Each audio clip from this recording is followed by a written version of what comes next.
네, 안녕하세요. 알아두면 쓸모있는 세금사전 조봉기 세무사입니다. 네, 오늘은 세법 개정안에 대해서 내용을 준비해 봤는데요. 2023년 7월 말에 세법 개정안이 발표가 되었죠. 이 세법 개정안 내용에는 굉장히 많은 내용들이 담겨져 있는데 그 중에서 이 개인 사업자 분들에게 좀 유용한 그런 정보가 될 수 있는 그런 세법 개정안 내용만을 조금 모아서 오늘 좀 소개해 드리는 시간을 가져보고자 합니다. 간이과세 포기 철회 근거가 마련되었다라는 세법 개정안 내용입니다. 네, 현행 규정을 보면은 간이과세 포기 신고를 할 수 있습니다. 이 간이과세 포기 신고를 하게 되면 3년 동안은 무조건 일반 과세자 적용을 받으셔야 돼요.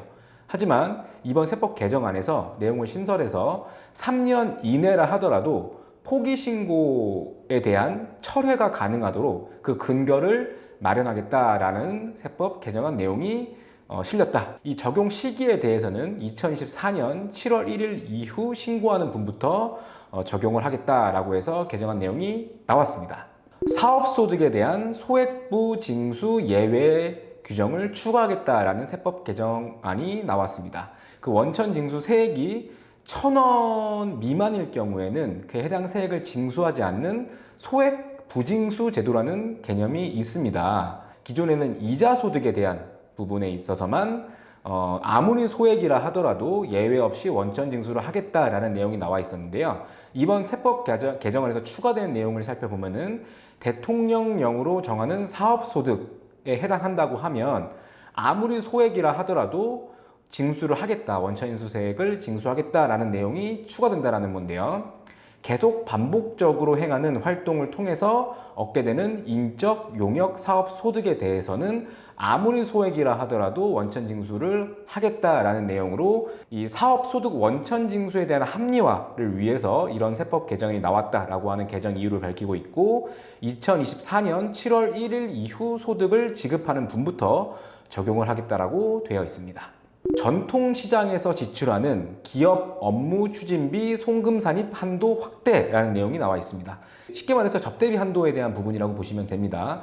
현행 규정 상에서는요, 이 기업 업무 추진비 송금 산입 한도가 기본 한도 이제 일반 기업 1,200만 원, 중소기업 3,600만 원, 그리고 수입 금액별 추가 한도가 또 있었죠.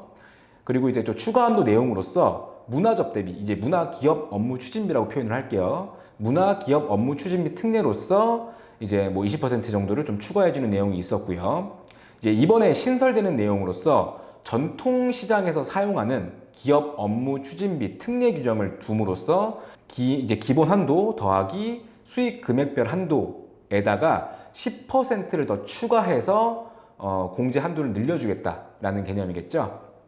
다만 일반 유흥주점업 등 소비성 서비스 업종에서 지출한 것은 안 된다 이렇게 나와 있고요. 그 적용 기한에 대해서도 2025년 12월 31일까지 이 한도가 추가되는 내용을 적용해 주겠다 이렇게 나와 있고요. 이 개정 이유에 대해서는 전통시장에서 조금 활발하게 좀 돈을 써라 이런 어떤 개정 이유가 있다고 보시면 되고요. 적용 시기는 2024년 1월 1일 이후 신고하는 부부터 적용을 하겠다 이렇게 세법 개정안이 나와 있습니다.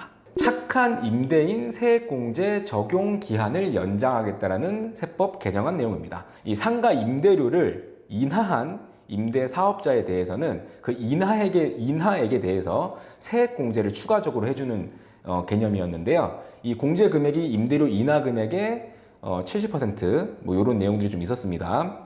이런 어떤 현행 규정을 원래는 2023년 12월 31일 날 없어지는 규정이었는데요.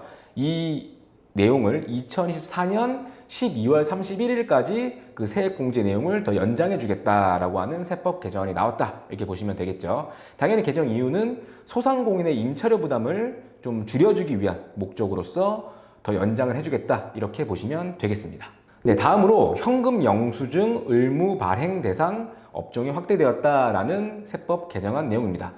매년 세법 개정안에서는요, 이 현금 영수증 의무 발행 대상 업종을 계속 추가적으로 늘리고 있는 그런 내용들이 나오고 있죠. 이번에 추가한 내용들을 좀 보시면요, 13개 업종을 좀 추가했다. 그리고 1개 업종에 대해서는 정정을 했다. 이렇게 나오는데요. 추가된 업종을 보면요, 여행사업, 그다음에 기타 여행 보조 및 예약 서비스업, 수영장 운영업, 스쿼시장 등 기타 스포츠 시설 운영업, 실외 경기장 운영업, 실내 경기장 운영업, 종합 스포츠 시설 운영업, 볼링장 운영업, 스키장 운영업, 의복, 액세서리 및 모조 장신구 소매업, 컴퓨터 및 주변기기 수리업, 앰뷸런스 서비스업, 애완동물 장묘 및 보호 서비스업이 추가되었다. 그리고 독서실 운영업은 기존에 있었는데요. 그 명칭이 스터디 카페를 포함하는 개념으로까지 좀 확대되었다. 이렇게 정정이 되었다. 이렇게 보시면 되겠습니다.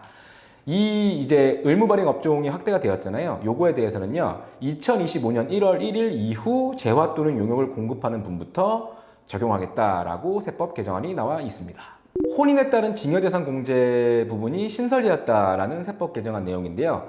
기존에 이제 징여재산 공제라고 하면은 뭐 배우자한테는 6억, 직계 존속에게는 5천만 원, 직계 비속도 5천만 원, 직계 존비속 이외에 6촌 이내 혈족, 4천 이내 인척에게는 1천만 원까지 징여재산 공제가 되는 내용들이 기존에 있었는데, 이번에 혼인 징여재산 공제라는 부분이 추가가 되어서 아래 요건을 모두 충족하는 경우 징역세 과세가액에서 추가적으로 공제를 해준다는 내용이에요.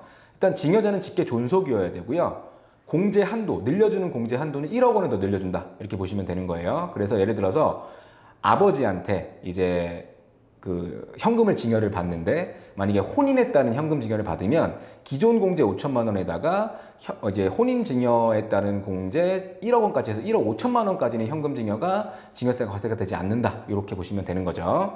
뭐 징여 일자에 대해서는요, 혼인 신고일 이전 2년 플러스 혼인 신고일 이후 2년 이내에 받는 경우에는 이 혼인 징여 재산 공제 추가가 이제 가능하다. 이렇게 보시면 되는 거고요. 반환 특례라는 내용도 추가가 이제 이번에 신설된 내용에 추가가 되었는데요. 혼인 공제를 적용받은 재산, 이제 1억 원에 대한 추가 공제를 받은 경우를 말하는 거겠죠.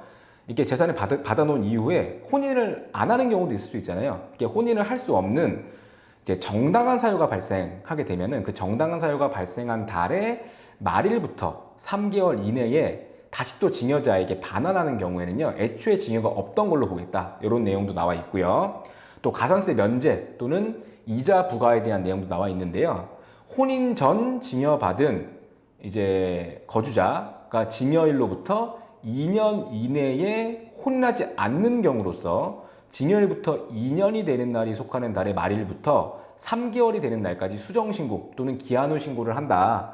그러면 이제 가산세를 면제해준다는 내용이고요. 뭐 혼인 이후 징여받은 거주자가 혼인이 무효가 된 경우로서 혼인 무효 소송의 확정 판결일이 속하는 달의 말일부터 3개월이 되는 날까지 수정신고 또는 기한 후 신고를 하게 되면은 가산세는 부과하지 않겠다. 이런 내용들도 이번 이제 세법 개정안에 포함이 되는 내용으로서 이렇게 나와 있습니다.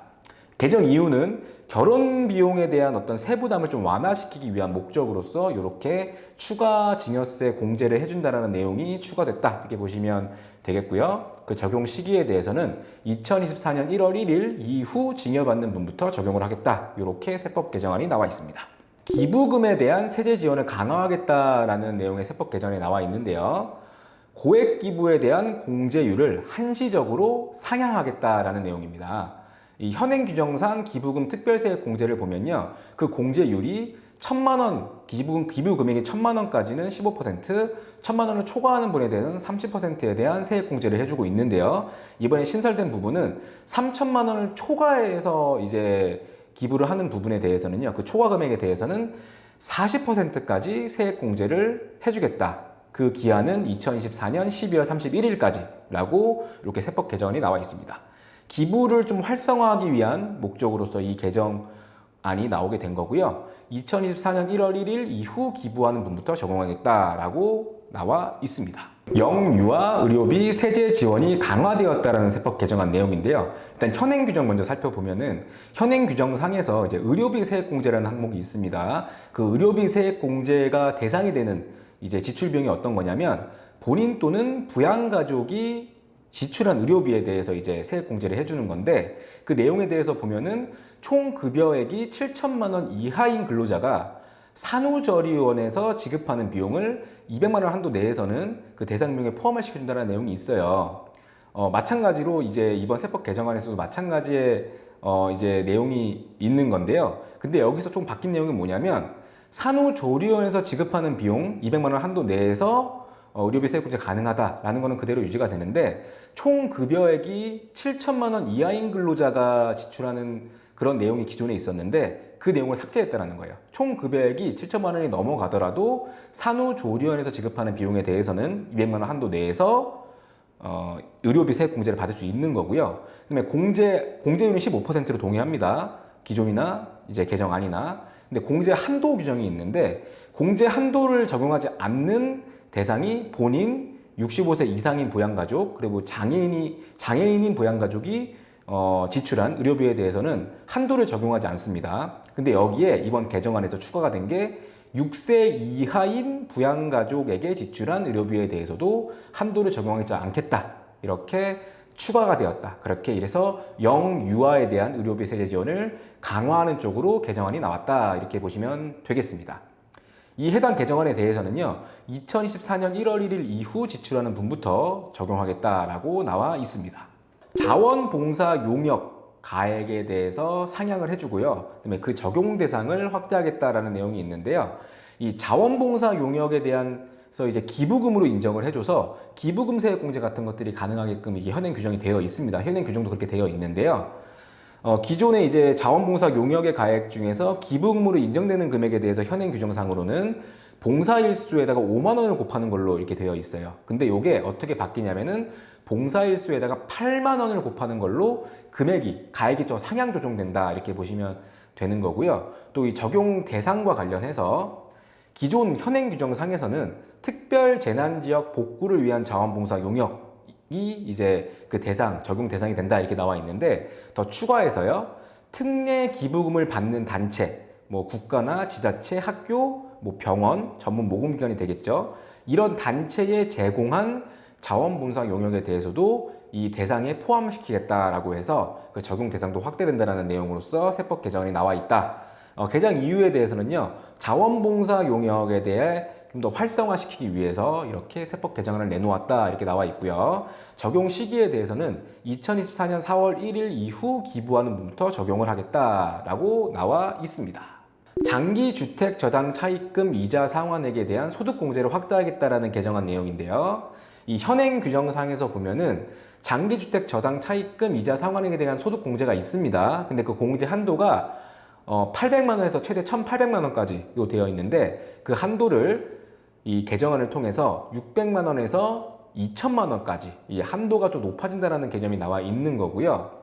또 이 주택 저당 차입금 이자 상환액 소득 공제 대상이 되는 주택의 요건이 기존 규정에서는 기준시가 5억 원 이하인 주택이라고 되어 있는데 이번 개정안에서는 기준시가 6억 원 이하인 주택으로 그 범위도 더 확대가 되었다 이렇게 보시면 되겠습니다. 이 개정 이유에 대해서도요, 서민, 중산층에 대한 주거비 부담을 완화시킬 목적으로 개정안을 내놓았다 이렇게 나와 있고요.